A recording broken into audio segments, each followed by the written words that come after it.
పహల్గాం ఉగ్రదాడికి ప్రతీకారంగా పాకిస్తాన్లోని ఉగ్ర స్థావరాలపై సైన్యం మెరుపు దాడులు నిర్వహించింది. అర్ధరాత్రి వేళ అత్యంత ఖచ్చితత్వంతో పాకిస్తాన్తో పాటు పాక్ ఆక్రమిత కశ్మీర్లోని 9 ఉగ్రవాదుల శిబిరాలపై దాడులు జరిపింది. ముష్కర స్థావరాలను ధ్వంసం చేసింది.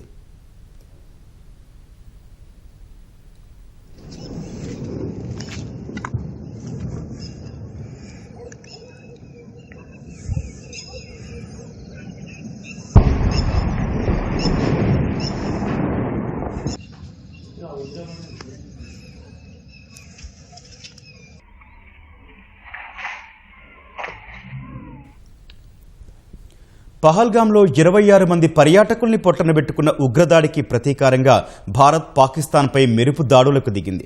ఆపరేషన్ సింధూర్ పేరుతో పాక్ సహా పీఓకేలోని 9 ముష్కర స్థావరాలపై విరుచుకుపడింది. మెరుపు దాడులు చేసినట్లు రాత్రి 1:44 సామాజిక మాధ్యమం ఎక్స్లో సైన్యం పోస్ట్ చేసింది. ఉగ్రవాదులకు సంబంధించి 9 స్థావరాలను విజయవంతంగా ధ్వంసం చేసినట్లు తెలిపింది. కోట్లీ, బహవల్పూర్, మురిద్కే, ముజఫరాబాద్, చాక్ అమ్రు, గుల్పూర్, భీంబర్, సియాల్కోట్పై వాయుసేన దాడులు చేసింది. లష్కర్-ఇ తోయిబా, జైషే మహమ్మద్ స్థావరాలు లక్ష్యంగా చేసుకుంది. పాకిస్తాన్ తేరుకునేలోపే ఆపరేషన్ విజయవంతంగా పూర్తి చేసింది. 1971 తర్వాత తొలిసారి పాక్ భూభాగంలో భారత్ దాడులు చేసింది.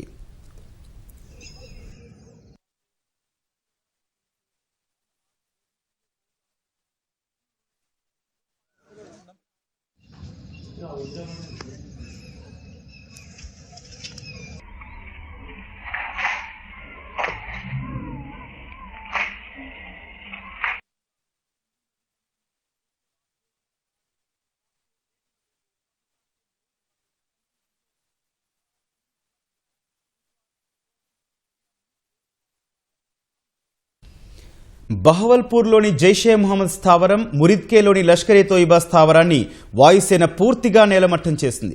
లాహోర్ నుంచి కొద్ది దూరంలో ఉన్న మురిద్కేలో లష్కర్-ఇ తోయిబాకు సంబంధించిన విశాలమైన స్థావరం ఉంది. బహవల్పూర్ వేదికగానే జైషే మొహమ్మద్ తన కార్యకలాపాలు నిర్వహిస్తోంది. వీటిని లక్ష్యంగా చేసుకుని వాయుసేన క్షిపణుల వర్షం కురిపించింది. వాయుసేన దాడి చేసిన ప్రాంతాల్లో పీఓకేలోని కోట్లీ, ముజఫరాబాద్ ఉన్నాయి. ఇక్కడ లష్కర్-ఇ తోయిబా, జైషే మొహమ్మద్ తమ చాలా కాలంగా ఉగ్ర కార్యకలాపాలు నిర్వహిస్తున్నాయి.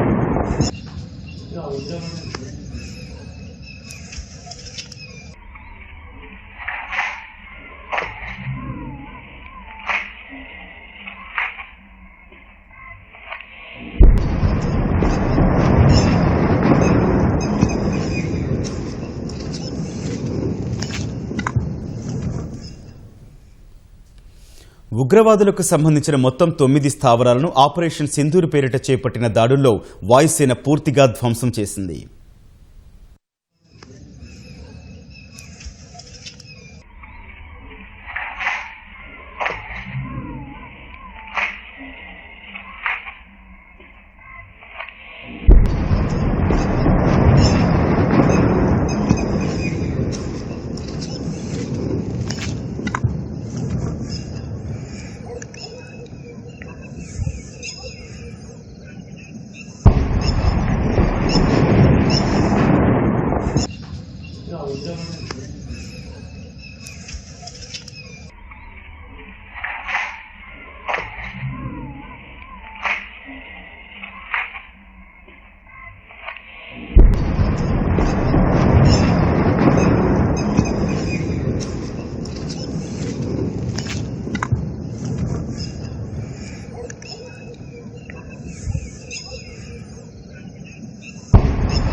పాకిస్తాన్తో పాటు పాక్ ఆక్రమిత కశ్మీర్లోని 9 ఉగ్రవాద శిబిరాలపై దాడులు చేసినట్లు భారత సైన్యం తెలిపింది.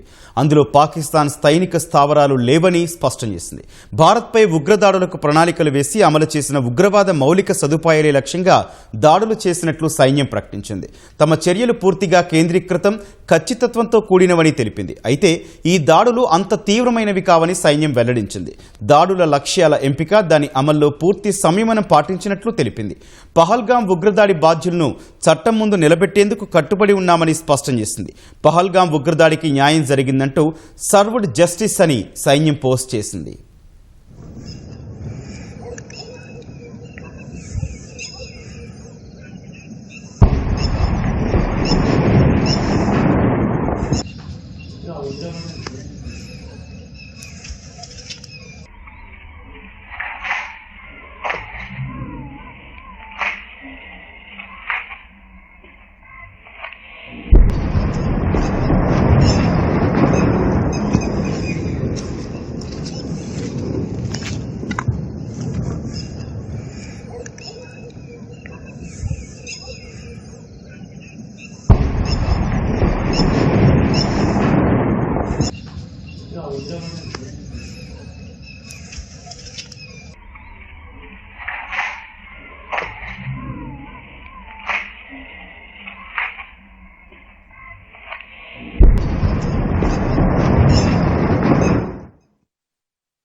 వైమానిక దాడులకు ముందు సైన్యం స్పష్టమైన సంకేతాలు ఇచ్చింది. దాడి చేసేందుకు సిద్ధంగా ఉంటామని, విజయం సాధించేందుకే శిక్షణ పొందామని అర్థం వచ్చేలా ప్రహరాయ్ సన్నిహిత, జయాయ్ ప్రశిక్షిత అంటూ సంస్కృత వాక్యాన్ని ఎక్స్లో పోస్ట్ చేసింది.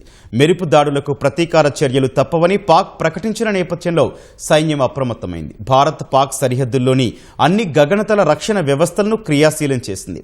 ఎలాంటి పరిస్థితినైనా ఎదుర్కొనేందుకు సిద్ధంగా ఉన్నట్లు రక్షణ వర్గాలు ప్రకటించాయి.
పాకిస్తాన్ భూభాగంలోని ఉగ్రస్థావరాలపై మెరుపు దాడుల వివరాలను భారత్, అమెరికా, రష్యాతో పాటు వివిధ దేశాలతో పంచుకుంది. దాడి అమలుకు సంబంధించిన వివరాలను ఆ దేశాలకు వెల్లడించింది. కేవలం భారత్కు వ్యతిరేకంగా కార్యకలాపాలు సాగిస్తోన్న ఉగ్ర స్థావరాల్ని లక్షించినట్టు తెలిపింది. మరోవైపు భారత్ పాక్ల ఘర్షణ త్వరగా ముగుస్తుందని అమెరికా ఆకాంక్షించింది. రెండు దేశాల మధ్య ఘర్షణను ప్రపంచం భరించలేదని ఐక్యరాజ్య సమితి ఆందోళన వ్యక్తం చేసింది. భారత వైమానిక దాడులకు సంబంధించిన నివేదికల గురించి తమకు తెలిసిందని అమెరికా ప్రకటించింది. ప్రస్తుతానికి దాడులకు సంబంధించి సమాచారం లేదని అమెరికా ప్రతినిధి తెలిపారు. భారత్, పాకిస్తాన్ మధ్య నెలకొన్న పరిస్థితుల్ని నిశితంగా పరిశీలిస్తున్నట్లు పేర్కొన్నారు. దాడులు జరిగిన వెంటనే జాతీయ భద్రతా సలహాదారు అజిత్ డోభాల్ అమెరికా విదేశాంగ మంత్రి మార్కో రూబియోకు ఫోన్ చేశారు. దాడుల గురించి వివరించారు. అత్యంత ఖచ్చితత్వంతో దాడులు జరిపామని, పాక్ పౌరులు ఆర్థిక, సైనిక స్థావరాల జోలికి వెళ్లలేదని డోభాల్ పేర్కొన్నట్లు వాషింగ్టన్లోని భారత రాయబార కార్యాలయం తెలిపింది. అమెరికాతో పాటు Britain, Saudi Arabia, UAE, Russia ప్రభుత్వాలకు దాడుల సమాచారాన్ని భారత్ అందించింది. దాడి ప్రణాళిక, అమలుకు సంబంధించిన వివరాల్ని వెల్లడించింది. పౌర, సైనిక స్థావరాలకు నష్టం వాటిల్లకుండా ఖచ్చితత్వమైన ఆయుధాలతో దాడి చేసినట్లు తెలిపింది. భారత్ పాక్ మధ్య ఘర్షణలు అతి త్వరగా ముగిసిపోవాలని అమెరికా అధ్యక్షుడు డొనాల్డ్ ట్రంప్ ఆకాంక్షించారు. భారత్ జరిపిన మెరుపు దాడులపై స్పందించిన ఆయన గత పరిణామాల ప్రకారం ఏదో జరగబోతోందని ప్రజలకు తెలుసని అనుకుంటున్నట్లు చెప్పారు. No, it's a shame. We just heard about it just as we were walking in the doors of the Oval. Just heard about it. I guess people knew something was going to happen based on a little bit of the past. They've been fighting for a long time. You know, they've been fighting for many, many decades and centuries, actually, if you really think about it. No, I just hope it ends very quickly. భారత మెరుపు దాడులతో పెరిగిన ఘర్షణలపై ఐక్యరాజ్య సమితి ఆందోళన వ్యక్తం చేసింది. భారత్ పాకిస్తాన్లు సైనిక సంయమనం పాటించాలని ఐరాస ప్రధాన కార్యదర్శి ఆంటోనియో గుటెర్రస్ కోరారు. 2 అణ్వస్త్ర దేశాల మధ్య సైనిక ఘర్షణను ప్రపంచం భరించలేదన్నారు.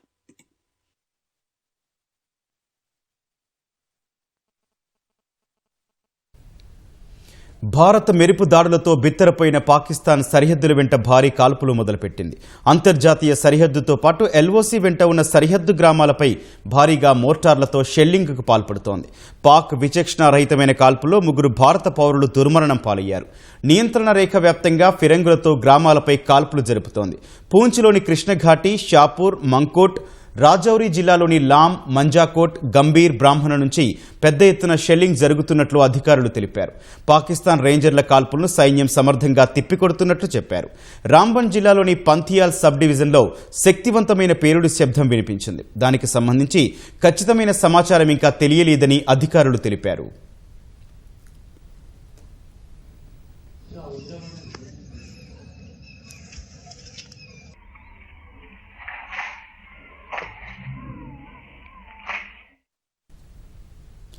ప్రస్తుతం మనతో పాటు ఫోన్ లైన్లో విశ్రాంత సైనిక అధికారి మేజర్ ఎస్పీఎస్ ఒబెరాయ్ ఉన్నారు. ఆయనతో మాట్లాడదాం. సార్ నమస్తే అండి. నమస్కారం సార్. సార్ 12 మంది ఉగ్రవాదులు హతం, 55 మంది గాయాలు. భారత్ జరిపిన ఈ మెరుపు దాడుల గురించి ఏం చెప్తారు? సార్ డెఫినెట్లీ ఇది మనకు పహల్గామ్ లో జరిగిన అన్యాయానికి ఇది సరి అయిన మనం ఇచ్చిన రిప్లై సార్. ఇన్ఫాక్ట్ మీరు ఆపరేషన్ పేరు కూడా చూస్తే గనక ఆపరేషన్ సింధూర్. అవును, ఆ మహిళ తను కోల్పోయిన సింధూర్ ని తిరిగి ఇచ్చే బాధ్యత మనందరిది. కాబట్టి ఆర్మీ వాళ్ళు చాలా చాలా ఆలోచించి ఆపరేషన్ పేరుని ఆపరేషన్ సింధూర్ అని పెట్టారు. మనకి జరిగిన అన్యాయానికి ఇది మనం తీర్చుకుంటున్న న్యాయం సార్. అట్లాగే పాకిస్తాన్ కూడా చూస్తే స్టేట్మెంట్ల పరంగా చూస్తే గతంలో అసలు మా పైన దాడులు జరగలేదు అని బుకాయించిన పాకిస్తాన్ ఈరోజు దాడులు జరిగాయి, కావాలంటే ఇంటర్నేషనల్ మీడియా కూడా వచ్చి చూడండి అని కూడా మాట్లాడుతుంది. ఈ మార్పును ఎట్లా చూడాలంటారు? ఇది Pakistan sir, first of all Pakistan air defence system complete గా ఫెయిల్ అయిపోయింది అనడానికి ఒక చాలా బ్యూటిఫుల్ అకేజన్ సార్ ఇది. ఎందుకంటే ఎటువంటి ఎయిర్ డిఫెన్స్ సిస్టమ్ యాక్టివేట్ అవ్వలేదు. మన మిజైల్స్ వాళ్ళు అనుకున్న 9 targets across the LOC sir, Bahawalpur వరకు మన మిజైల్స్ వెళ్ళాయి. వాళ్ళ ఎయిర్ డిఫెన్స్ సిస్టమ్ కంప్లీట్ గా ఫెయిల్ అయిపోయింది. చైనా దగ్గర నుంచి వాళ్ళు ఏదైతే తీసుకున్నారో. అండ్ మా భూమి మీద దాడి జరగలేదు. ఇన్ఫాక్ట్ నేను కూడా లైవ్ టీవీ చూస్తున్నాను. మన మిజైల్స్ అటాక్ చేసిన బిల్డింగ్స్ ని వాళ్ళు జేసీబీస్ వాడి కింద పడేస్తున్నారు. ఎందుకంటే వాళ్ళకి తెలిసిపోయింది ఏంటంటే ఇది జైషే మొహమ్మద్ బిల్డింగ్ అని అందరికీ తెలుసు. దీని మీద దాడి జరిగిందంటే మనం ఆన్సర్ ఇవ్వాల్సి వస్తుంది అని కూడా తెలుసు. సో అందుకని చెప్పేసి వాళ్ళు జేసీబీలు వాడి వాళ్ళ బిల్డింగ్ ని, ఇన్ఫాక్ట్ టెర్రరిస్ట్ హెడ్ క్వార్టర్స్ ని మనం అటాక్ చేసాము అంటే టెర్రరిస్ట్ హెడ్ క్వార్టర్స్ పాకిస్తాన్ లో సార్ ఆర్మీ వాళ్ళే హోల్డ్ చేస్తారు. టెర్రరిస్టులు హోల్డ్ చేయరు, ఆర్మీ వాళ్ళే కంట్రోల్ చేస్తారు. సో ఇది ఒక సరైన జవాబు మనం వాళ్ళకి ఇచ్చాము. ఇంకొకసారి భారత్ జోలికి వస్తే ఊరుకునేదే లేదు. ఎంత లోపల మీరున్నా సరే మేము వచ్చి కొడతాము. అంతర్రాష్ట్రీయ మీరంటారా, international community has supported India sir. In fact day before yesterday America made a statement, India has a right to retaliate and we have రిటాలియేటెడ్.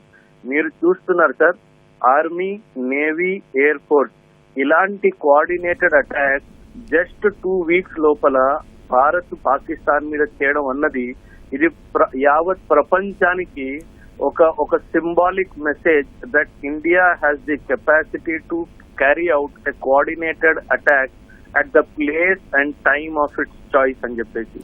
So ఇది మనము ఓన్లీ పాకిస్తాన్ కాదు, ఇది మనం చైనాకి కూడా జవాబిస్తున్నాము. నువ్వు కూడా ఇండియా చైనా బార్డర్ మీద ఏదో పని చేస్తే నీ లోపల కూడా వచ్చి కొడతాను అని చెప్పి. సార్ అట్లాగే ఓబరాయ్ గారు ఎగ్జాక్ట్లీ 1:44 ఆ టైం ఎంచుకోవడం వెనుక రీజన్ ఏమై ఉంటుంది అనుకుంటున్నారండి? సార్ ఈ టైమింగ్స్ చాలా ఉంటాయి సార్. ఏమవుతుందంటే మనము యుఏవీస్ ద్వారా ఈ టార్గెట్స్ ని మానిటర్ చేస్తాం సార్. మానిటర్ చేసి ఏ టైంలో సెంట్రీ పొజిషన్స్ వీక్ గా ఉంటాయి, ఏ టైంలో మూమెంట్ జీరోగా ఉంటుందో ఆ టైం ని పెంచుకుంటాం సార్. సో దట్ వాళ్ళని మనం సర్ప్రైజ్ లో పట్టుకోవచ్చు.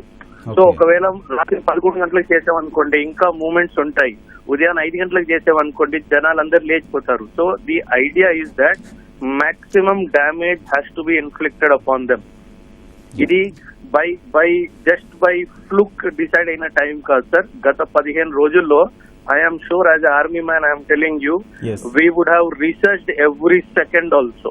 144 if it was the time fixed, it means it should not have been 150 also. So ఆ టైమ్ వాళ్ళ మూవ్మెంట్ ని బట్టి ఏ టైం కి వీళ్ళ మూవ్మెంట్ ఉంటుంది, ఏ టైం కి వీళ్ళ ట్రైనింగ్ స్టార్ట్ అవుతుంది. Because these are all training camps sir. ఇవన్నీ ట్రైనింగ్ క్యాంప్స్. ట్రైనింగ్ క్యాంప్స్ చాలా ఉదయాన్నే స్టార్ట్ అవుతాయి.